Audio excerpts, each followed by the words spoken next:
This story begins in an office, where the protagonist works in the advertising department of the company Big Glory. What a name for a company, right? Sounds like a magic card name. The protagonist is one of those people who live solely for work, and his boss threatens him, saying the company is laying off a lot of people, and he needs to make an effort. The boss even gives him a list of potential clients to call. Despite being very tired, the protagonist starts typing until something strange happens. A strange image appears on the computer screen and everything starts to distort. When his coworker asks if Howard is okay, the protagonist, with his hand over his eyes, takes a moment to respond but says he's fine. Howard's coworker reminds him not to forget that they have dinner with the boss tonight. It might sound nice, but the protagonist thinks it sucks because in the end, they have to split the bill, and for him, who earns poorly, it's not worth it. His coworker notices that he's not into it and offers to lend him some money. Seriously, what a great coworker. He mentions that the new director will be introduced today,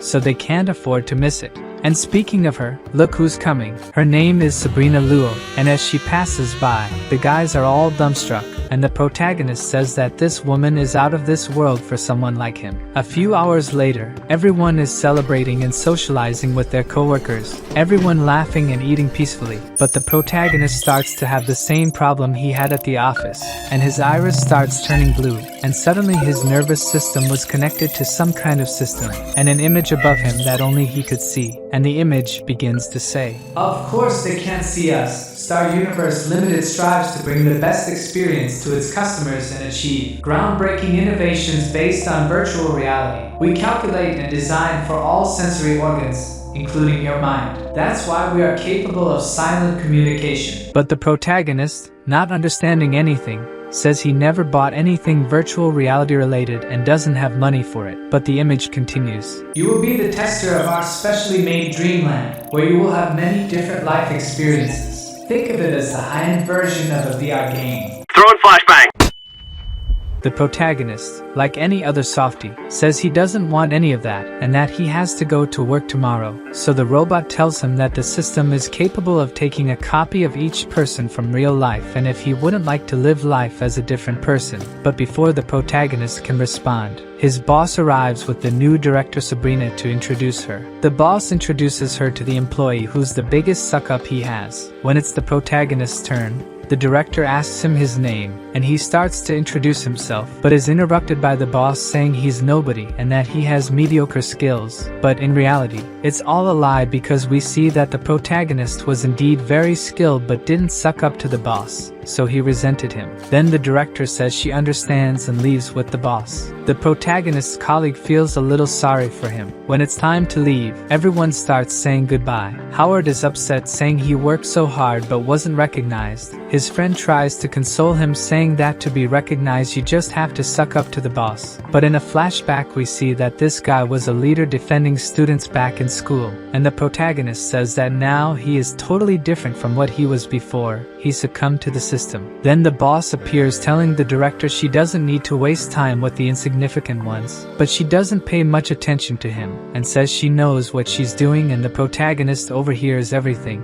The boss, realizing he heard, gives him a hint about people who deserve to be fired. Howard gets angry and says he'll resign tomorrow. But to calm him down he asks the system to send copies of the boss and the director to this dreamland. Errors in the instructions. The system can only scan one person at a time based on the requests made. The system determined that the target to be scanned will be Sabrina. The protagonist is caught off guard and the robot says the scanning on Sabrina is complete. When Howard gets home, he gets mad at the robot because it didn't say before that it could only scan one person at a time. The system detected a strong increase in dopamine in your brain. The conclusion is, you're loving it. Howard is embarrassed by the truth thrown in his face. But he's not wrong. Who wouldn't want a hot woman as an NPC in their game? The robot says the system will be activated at midnight, so the protagonist needs to find a safe place to sleep. Howard says that's easy. The problem is he's too nervous to sleep, but the robot says it was expecting that and will interfere with the part of his brain that activates sleep and will make him sleep.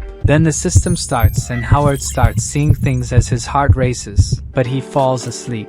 and in the blink of an eye, he wakes up on the ground, and right in front of him is a woman with cyberpunk-style leg bands. The woman introduces herself as AI-63, an artificial intelligence and administrator of the Dreamland system. Howard is somewhat confused, and the woman explains to him about a shop system and credits where he can buy things that might be useful in the future, such as a knife that costs 2 credits, a truck that costs 40 credits, a temperature-controlling jacket that costs 20 credits, a food package that costs 1 credit, or even an infinite energy battery costing 200 credits. The woman explains that as he completes challenges, he will earn points, and he asks if he has any NPCs he can use. She replies that with 10,000 points, she herself would be at the protagonist's service. She informs him that the Dreamland is about to begin, and if he has no other questions, to prepare as a portal to an apocalyptic world has opened in front of him, and he is sucked into the portal. But he wakes up in his bed, so he wonders if what happened was real or not.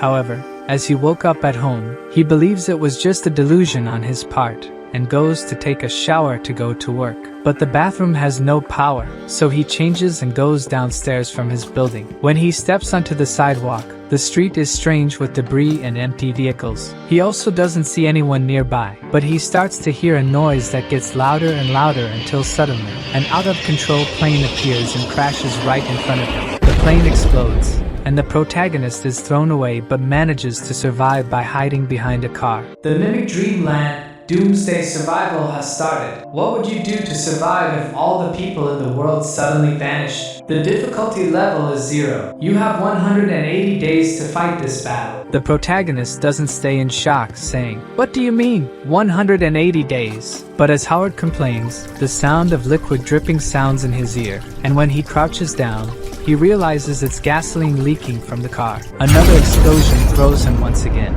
A little while later, and the protagonist, feeling a bit calmer, comments that another plane crashed into a building after the incident we witnessed. And because all the people in the world disappeared, things like this can happen. He's making a list of supplements he considers essential to survive, and since he has 180 days, he'll take the opportunity to have fun, playing loud music on the street, dressing however he wants, and doing whatever he pleases. He also remembers that Sabrina was supposed to be in this world too, but he hasn't found her yet. The protagonist hears something and looks back to see, but it's just a dog passing by. However, the problem is what's coming behind the dog, none other than a tiger. It lunges at Howard, and to the surprise of both the protagonist and myself, it's friendly. It seems that now that there are no more humans, it escaped from the zoo and has always been raised among humans. So it leaves, and the protagonist is amazed at how detailed this game is.